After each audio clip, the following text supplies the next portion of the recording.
Hi, அனைவருக்கும் வணக்கம். நாம் தற்போது பார்க்கக்கூடியது தென்னை மரம். கோகோஸ் மீசிஃபெரா என்ற அறிவியல் பெயர். இது சாதாரணமாக தென்னை மரம் என்று அழைக்கப்படுகிறது.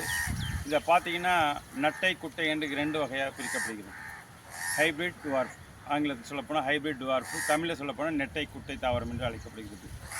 இந்த குட்டை தாவரம், நெட்டை தாவரம் ரெண்டையுமே நாம் புதிதாக தென்னங்கன்று வாங்கும்போது எப்படி பார்த்து நாம் தென்னங்கன்று செலக்ட் பண்ணணும்னா, ஒரு தேங்காய் பார்த்து வேணால் அந்த தேங்காயிலேருந்து குருத்து வருது இல்லைங்களா, அந்த தேங்காய் ஒரு ஆப்பிள் ஷேப்பில் இருக்கணும். அதாவது மேல்புறம் அகன்று செடியோட வேர்பகுதி இறங்கியிருக்கு இல்லைங்களா, அந்த மேல்புறம் அகன்ற தேங்காயும் பார்க்கறதுக்கு ஒரு ரவுண்ட் ஷேப்பில் இருக்கணும். முடிஞ்ச அளவு தேங்காய்.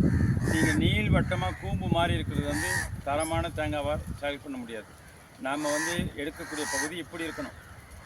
எப்படி ஒரு ஆப்பிளோட ஷேப் எப்படி இருக்குது அந்த மாதிரி அந்த தேங்காய் அந்த குருத்து வருது இல்லைங்களா, அந்த நடுப்பகுதியிலே இளநீ அந்த தேங்காயோட பகுதி இப்படி இருக்கணும். நல்லா அகன்று இருந்திருக்கணும் மேல் பகுதி. அப்புறம் கீழே ரவுண்டாக வரணும். நீங்கள் நீள் வாக்கில் தேர்ந்தெடுக்கப்பட்டீங்கன்னா அது தரமான கண்ணாக இருக்காது. அதனால் நீங்கள் பார்க்கும்போது நல்ல தரமான கண்ணாக மேல் பகுதி அகன்று இப்படி இருக்கணும். ஒரு உதாரணமாக ஒரு ஆப்பிள் ஷேப் எப்படி இருக்கும், ஆப்பிள் அந்த மாதிரி இருக்கும். நீள் வட்ட வடிவில் வட்டமாக இருக்கும், நீளமாக இருக்கும். பார்த்திங்கன்னா சில தேங்காய்கள் அதில் தரமான கன்று உருவாகாது, காயும் தரமாக எடுக்க முடியாது உங்களால். அதனால் இது குள்ள ஜாதி மரம். இங்கே பாருங்கள், காய் பாருங்கள். 3 வருஷம் முடிஞ்சு 4வது வருஷம் உங்களுக்கு காய் பாருங்கள். இது குள்ள ஜாதி. நீங்கள் வச்சிங்கன்னா 3 to 5 இயர்ஸில் உங்களுக்கு ஈல்டு ஸ்டார்ட் ஆகிடும். அதனால் பக்கத்தில் ஒரு மரம் இருக்குது பாருங்கள், அது இப்போ ஈல்டு வரப்போகுது. அது சின்ன மரம் தான், 2 இயர்ஸ் முடிஞ்சிருக்கு அந்த மரம். இந்த மாதிரி கன்று தேர்ந்தெடுக்கும் போது தரமான கண்ணாக தேர்ந்தெடுங்க. குழி வெட்டும்போது 3க்கு 3 குழி வெட்டுங்க. 3 அடி ஆழம், 3 அடி அகலம், 3 அடி நீளம். இதில் ஒரு அடிக்கு 1, அதாவது செம்மண் மணல் எரு 3 பங்கு மணல், 1 பங்கு செம்மண், 1 பங்கு எரு கலக்கப்பட்டு 1 அடிக்கு போட்டுருங்க. 3 அடி ஆழம், 3 அடி நீளம், 3 அடி அகலம் எடுக்கப்பட்ட குழியில் இந்த 1 அடிக்கு மண் சாயில் ஃபில் பண்ணிவிடுங்க. அது பிறகு தென்னங்கன்று தரமான கன்று வைங்க.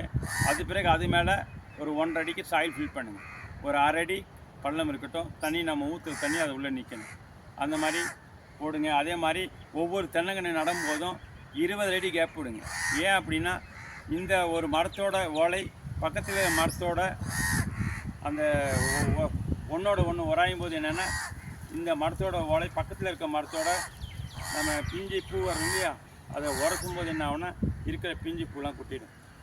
ஆகவே ஒவ்வொரு மரத்துக்கு இடைவெளி 20 அடி வைங்க.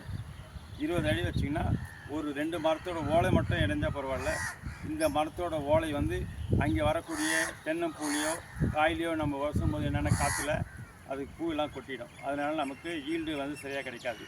அதனால் 20 அடி மினிமம் வச்சு ஒரு தென்னை மரம் இன்னொரு தென்னை மரத்துக்கு கேப் வச்சு பண்ணும்போது நம்ம தரமான மரம் உருவாகும்.